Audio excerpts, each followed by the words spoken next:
penasaran kenapa pembangunan di daerah sering terasa lambat. Gue Rida, jujur gue masih skeptis, katanya anggaran itu ada, kenapa jalan masih rusak?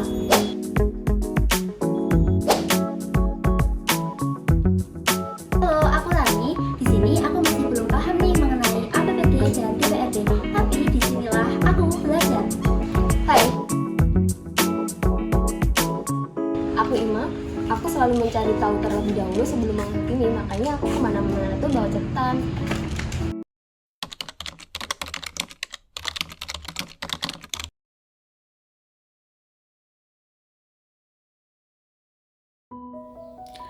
Di balik aktivitas sehari-hari masyarakat, ada banyak hal yang sering kita anggap biasa. Salah satunya adalah kondisi jalan yang kita lewati setiap hari. Jalan yang seharusnya menjadi sarana mobilitas justru terkadang menjadi hambatan. Bagi sebagian orang, jalan rusak mungkin hanya soal ketidaknyamanan. Namun, bagi yang menggantungkan hidupnya pada akses tersebut, jalan rusak bisa berarti keterlambatan, kerugian, bahkan resiko keselamatan. Kondisi seperti ini sering menimbulkan pertanyaan di tengah masyarakat. Mengapa perbaikan belum dilakukan? Padahal, setiap tahunnya pemerintah daerah telah menetapkan anggaran untuk pembangunan infrastruktur. Dari sinilah muncul rasa ingin tahu, bukan sekedar menyalahkan, tetapi mencoba memahami bagaimana sebenarnya proses pengelolaan anggaran daerah bekerja. Aduh, jalan kok kayak gini terus ya, padahal katanya tahun lalu ada anggaran buat perbaikan. Nah itu dia, janji terus tapi realisasinya nihil. Gue jadi bertanya-tanya, uang anggaran itu kemana ya?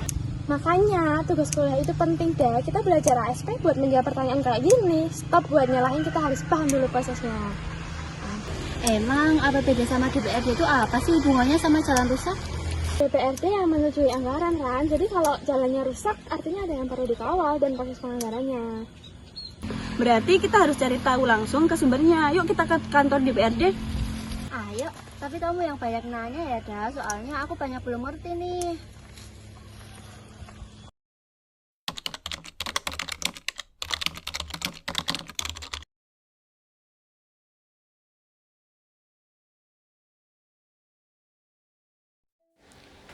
Untuk menjawab pertanyaan tersebut, kita perlu melihat terlebih dahulu bagaimana karakteristik pemerintah daerah dalam konteks akuntansi sektor publik.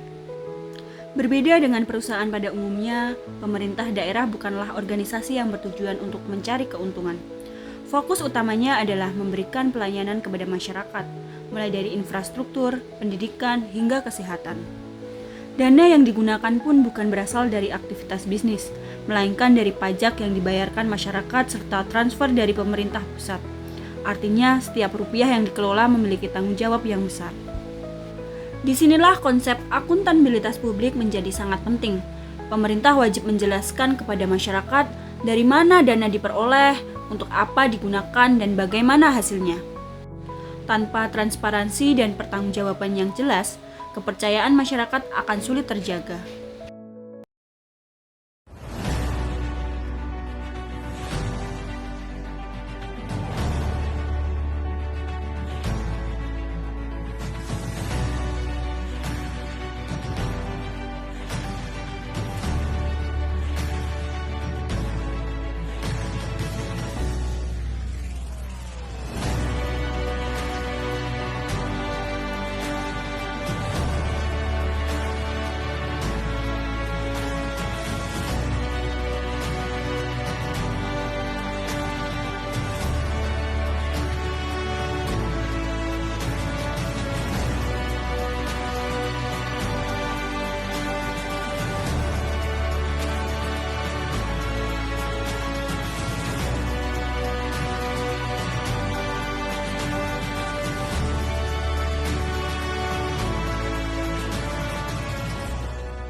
Aku kan udah rangkum dari modul. Nah, karakteristik Pemda itu kan ada 3 poin. Yang pertama itu ada organisasi non-profit. Nah, itu tujuannya itu pelayanan publik, bukan cari untung. Loh, berarti kalau rugi juga nggak apa-apa dong? Bukan kayak laba rugi perusahaan kan, tapi efisiensi. Jadi uang rakyat itu harus digunakan sebaik mungkin. Terus yang kedua apa? Yang kedua kan sumber dananya dari pajak rakyat, retribusi daerah, sama transfer dari pusat. Jadi uangnya itu bukan hasil dari jual produk. Berarti kita berkenanya ya uangnya itu dipakainya buat apa aja? Tepat. Terus kan poin yang ketiga kan akuntabilitas publik. Jadi setiap rupiah itu harus bisa dipertanggungjawabkan ke masyarakat. Nah ini kan jadi tugas DPRD, mereka lembaga pengawas. Kalau misalnya ada yang nggak beres, mereka harus ikut mempertanyakan. Oh, jadi DPRD itu kayak penjaga uang rakyat gitu ya? Aku baru paham sih. Iya, ditambah lagi kan pengawasan dilakukan sama BPK sama inspektorat, tapi masyarakat itu juga harus ikut mengawasi. Nah makanya kita harus belajar biar bisa jadi masyarakat yang paham dan kritis. Salah.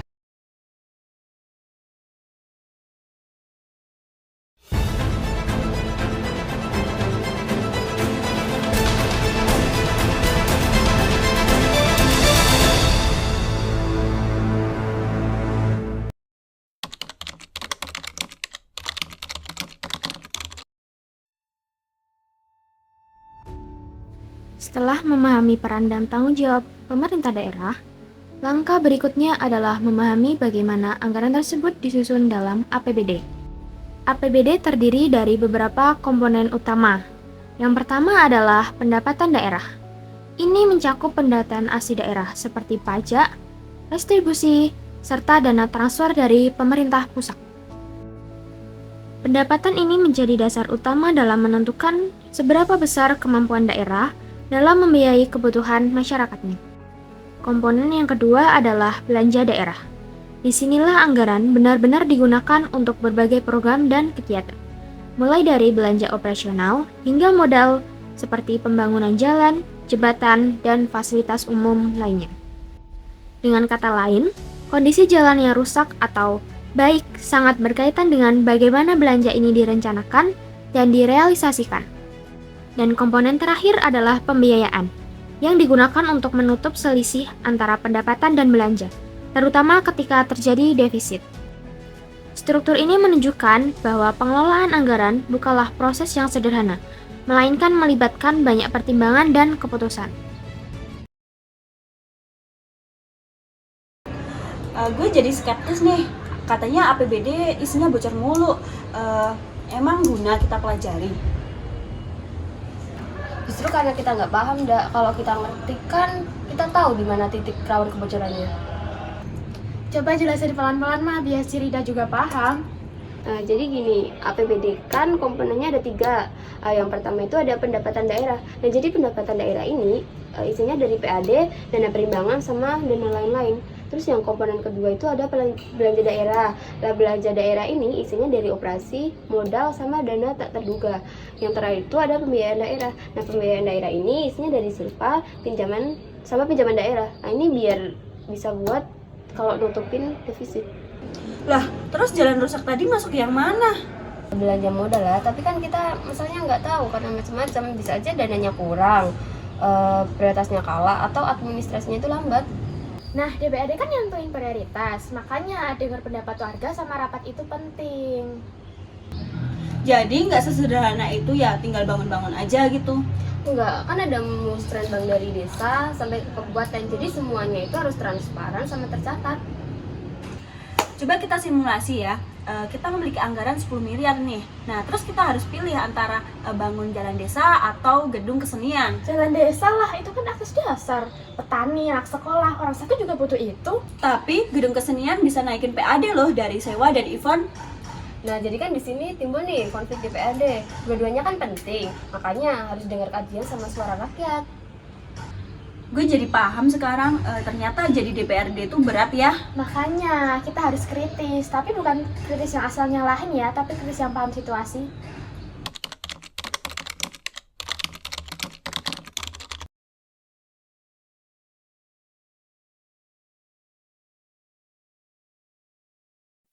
Dalam kenyataannya, pemerintah daerah tidak selalu memiliki anggaran yang cukup untuk memenuhi semua kebutuhan sekaligus.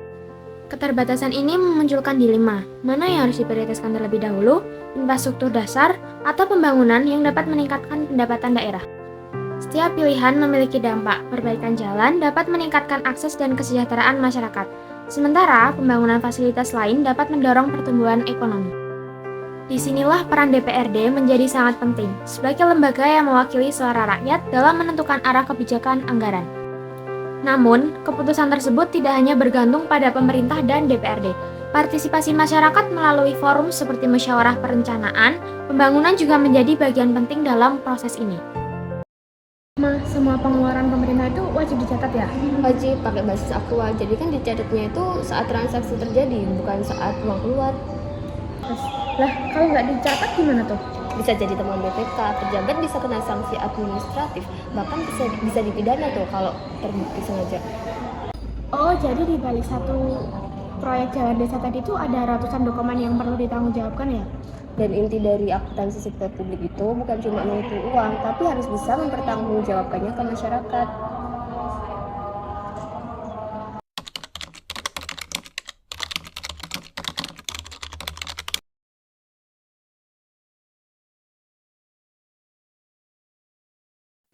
Selain perencanaan dan penentuan prioritas, ada satu hal yang tidak kalah penting, pencatatan keuangan. Setiap penggunaan anggaran harus didukung dengan bukti yang jelas. Tidak ada transaksi yang boleh dilakukan tanpa dokumentasi. Saat ini pemerintah menggunakan basis akrual dalam pencatatan. Artinya transaksi dicatat pada saat terjadi, bukan saat uang dibayarkan. Pendekatan ini memberikan gambaran yang lebih akurat mengenai kondisi keuangan pemerintah. Seluruh laporan keuangan tersebut kemudian diaudit oleh lembaga yang berwenang untuk memastikan tidak terjadi penyimpangan. Karena setiap rupiah yang digunakan bukanlah milik pribadi, melainkan amanah dari masyarakat. Capek ya, tapi aku banyak belajar hari ini. Sama, gue yang dulunya skeptis sekarang jadi paham. Ternyata proses anggaran itu rumit ya, nggak serba instan gitu. Nah, justru itu, masyarakat kan sering kecewa karena nggak paham proses. Nah, kalau mereka paham proses, mungkin mereka juga bisa ikut mengawal. Sekarang kalau lihat jalan rusak tuh aku nggak langsung marah, tapi aku nanya, ini tuh masalahnya di perencanaan, pengendalian, apa pelaksanaannya? Wah, sekarang Rani makin kritis ya. Nah, karena uang rakyat bukan cuma angka, tapi kan itu merupakan amanah yang harus kita jaga bersama.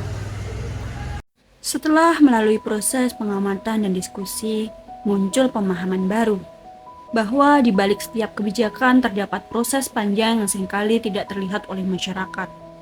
Kritik tetap penting, namun kritik yang disertai pemahaman akan jauh lebih bermakna dibanding sekedar menyalahkan. Dengan memahami sistem, masyarakat dapat berperan tidak hanya sebagai penonton, tetapi juga sebagai pengawas yang aktif. Pada akhirnya, pengelolaan keuangan daerah bukan hanya soal angka dan laporan. Di dalamnya terdapat tanggung jawab, kepercayaan, dan harapan masyarakat. Transparansi, akuntabilitas, dan partisipasi publik menjadi kunci utama dalam menciptakan tata kelola pemerintah yang baik.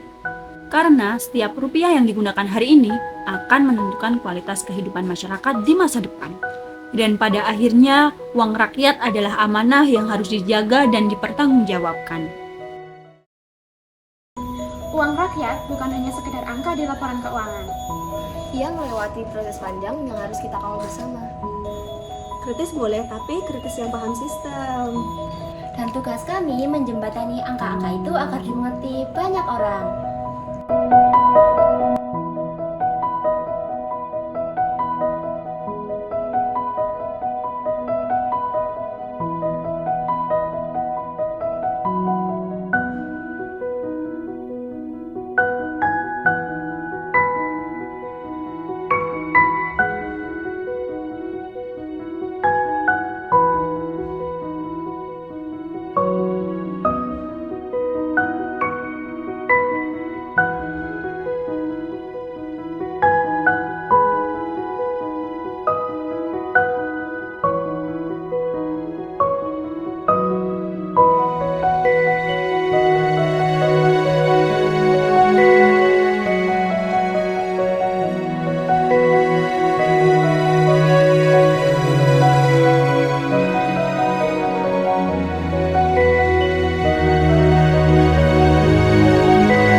Meanwhile. Aku mah lewat ke kamera. Salah. Adalah A, B, B, D.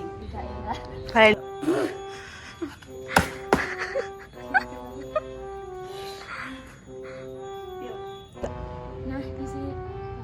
Ya Allah, maaf. Kene loh. Luru-luru ya. Nah, di sini. Salah. Ah, baleni. Nggak tahu. Salah. Yang nentuin finalitas salah. Lanjut ya. 10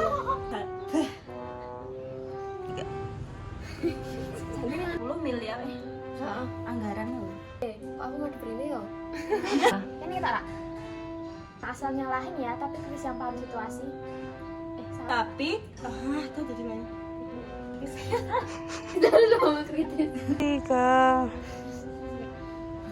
Paham situasi. Sista. Belajar akuntansi sebut. Asbel. Maka berapa dokumen? Capek ya. Jenderal aku tahu. Kamu nama kamu. Salah. Untuk pembangunan daerah itu, pembangunan di daerah sering terasa lambat. Tapi kenapa jalan masih rusak? Bawa teks kemana? Kok teks toh? Catatan. Iya, serapa-rapa. Lanjut aja nih, Bani. Bilang. Apa? Yuk. Kritis boleh, tapi harus yang kritis. Udah kritis. Kemarin nanti sih. Kritis ya. Paham sistem. Alan. Satu. Uang rakyat bukan hanya sekedar. Nah, itu dia.